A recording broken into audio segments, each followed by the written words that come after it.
Hello aspirants, आपको बता दूं कि इस चैनल में रोज़ मॉक टेस्ट और प्रीवियस ईयर क्वेश्चन पेपर की प्रैक्टिस करवाई जाती है।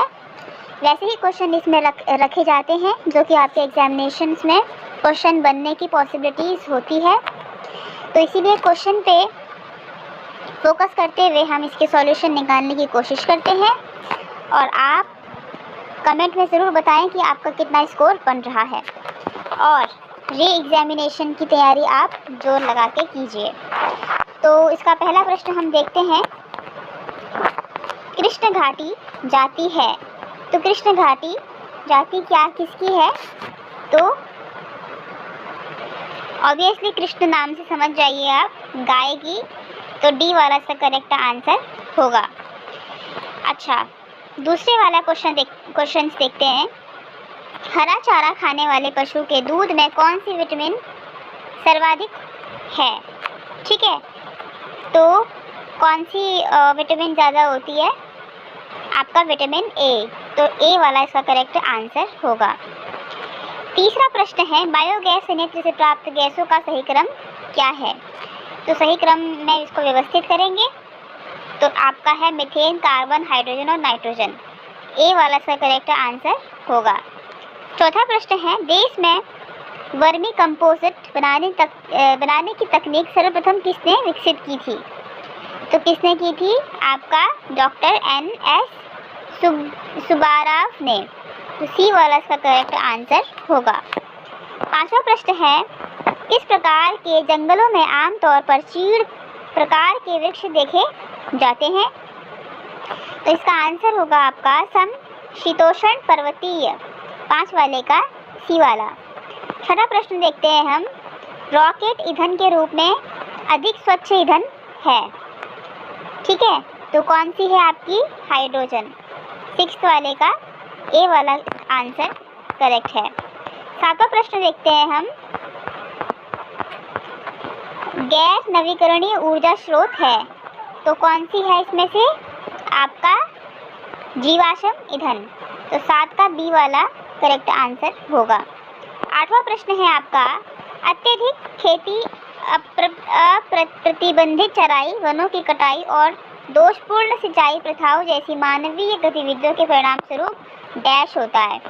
क्या होता है आपका? मृदा अपरदन और मरुस्थलीकरण। तो बी वाला इसका करेक्ट आंसर होगा। 9 वाला प्रश्न देखिए। पनबिजली के विषय में निम्न कथन दिए गए हैं, तो कथन कौन से हम पढ़ लेते हैं। कथन ए, यह वैश्विक ऊर्जा संसाधनों का लगभग 167% उत्पन्न करती है। बी, यह सभी नवीकरणीय बिजली का लगभग 70% का गठन करती है। तो इसमें आंसर सही होगा आपका ए और बी दोनों ही। तो सी वाला करेक्ट इसका आंसर होगा। 10वां प्रश्न है, बायोगैस को उत्कृष्ट ईंधन माना जाता है, तो हम इसके ऑप्शंस देख लेते हैं। इससे धुआं नहीं निकलता, और बी, अपशिष्ट घोल उत्कृष्ट खाद के रूप में उपयोग में लाया जा सकता है। सी, ए और बी दोनों सही और डी केवल ए सही। तो इसका करेक्ट आंसर आपका होगा ए और बी दोनों सही, इसका मतलब कि सी वाला। अच्छा, 11वां प्रश्न देखते हैं हम। कशेरुकी जंतुओं को क्रेनिया नाम से भी जाना जाता है, ठीक है, इसके ऑप्शन देख लेते हैं। मस्तिष्क के चारों ओर अस्थि या उपअस्थि को बने रक्षात्मक मस्तिष्क खोल क्रेनियम की उपस्थिति के कारण। बी वाला ऑप्शन, कशेरुक दंड की उपस्थिति के कारण।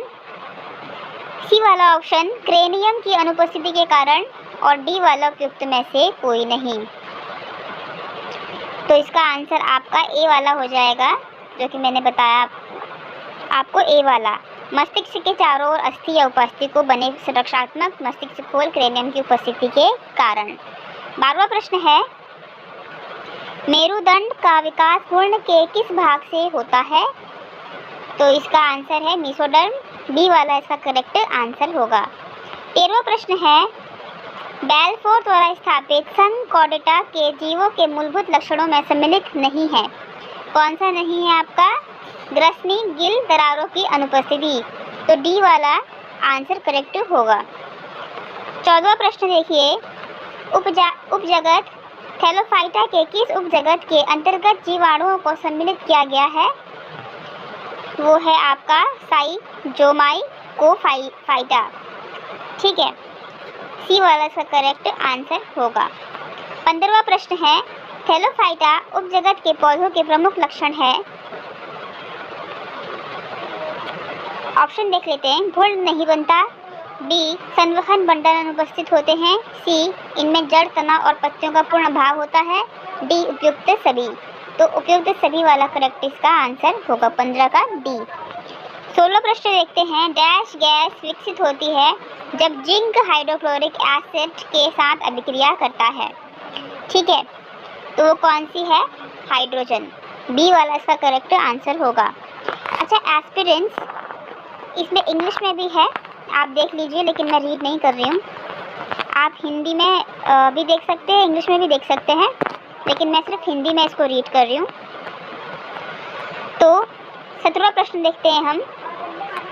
अधातु परमाणु अधिकांशतः बनाते हैं, क्या बनाते हैं? आपका सहसंयोजक आबंध।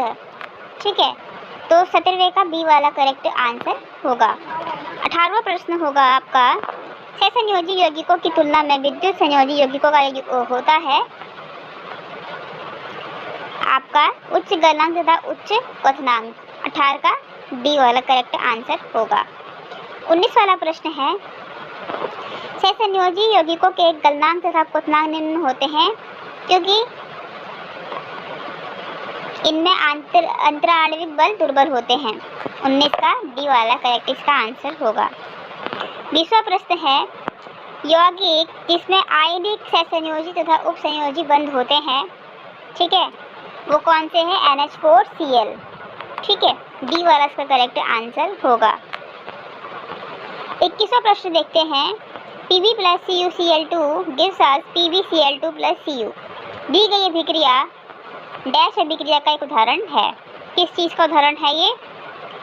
आपका विस्थापन। ठीक है, ए वाला सा करेक्ट आंसर होगा।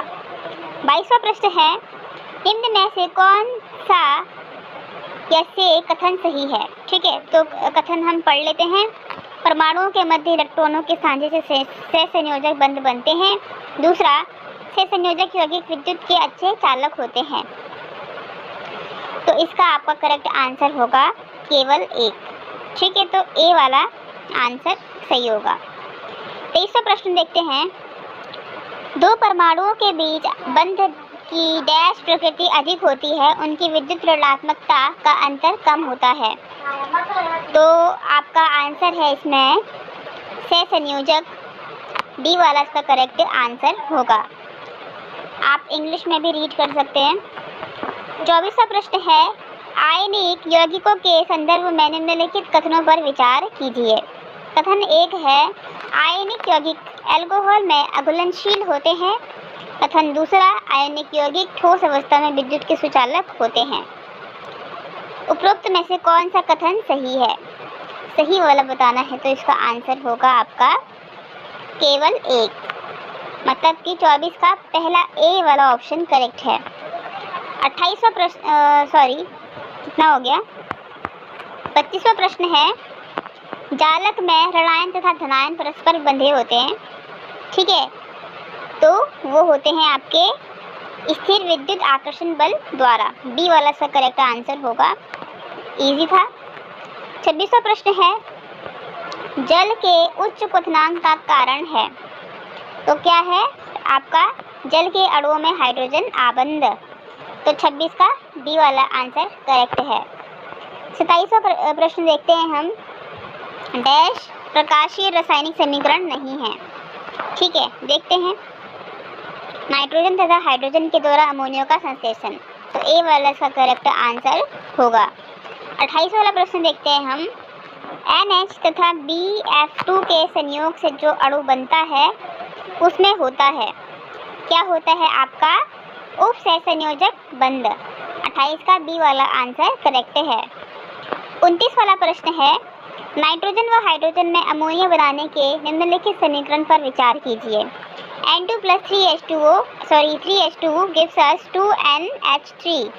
ठीक है, तो नाइट्रोजन के 100 अणुओं से अभिक्रिया करने के लिए कितने हाइड्रोजन अणुओं की ज़रूरत पड़ती है? तो इसका सॉल्व करने पर आपका आंसर आ रहा था 300, यानी सी इसका करेक्ट आंसर होगा। आप एक बार फिर से प्रैक्टिस करके देख सकते हैं, लेकिन सी वाला आंसर करेक्ट है। तीसरा प्रश्न देखते हैं हम।